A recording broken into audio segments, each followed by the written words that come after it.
Hello guys, यो चाहिँ मेरो स्टाइलमा बफ करी रेसिपी। करी भन्नाले नि ग्रेभी बनाएको थियो, एकदमै मिठो भएको थियो है। Must try guys. अनि यसमा चाहिँ ल्वाङ सुमेल कुटेर हालेको थिएँ, त्यसपछि मजाले भुट्यो है। अनि यसको राम्रो टेस्ट आउँछ कि बफ करीमा चाहिँ स्पेसल चाहिन्छ भनौँ न ल्वाङ सुमेलको त्यो कुटेको धुलो चाहिँ। अनि यो अन्टिल यस्तो ब्राउन हो, यस्तो कलरमा नआउँदैछ मजाले भुट्नु होइन, प्याज हालेर मजाले भुट्ने। अनि त्यसपछि मलाई बिचमा भोक लागेर चाहिँ मैले सुन्तला खाएको थियो।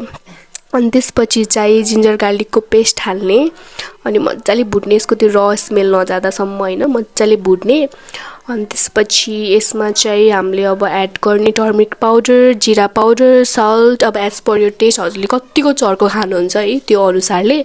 त्यसपछि यो चिल्ली चाहिँ मच निडेर एकदमै इन्हान्सै गरिदिन्छ कि यसले फ्लेभरै भनौँ न, एकदमै मिठो आउँछ। त्यसपछि टमाटर हाल्ने, यसलाई छोपेर पकाउने है, सरी लाइक नपाक्दासम्म मजाले छोपेर मजाले पकाउने है। त्यसपछि यो रेडी हुन्छ गाइज। प्लिज ट्राई गर्नु होला, एकदमै मिठो भएको थियो। अब हजुरलाई चाहिँ कस्तो लाग्छ?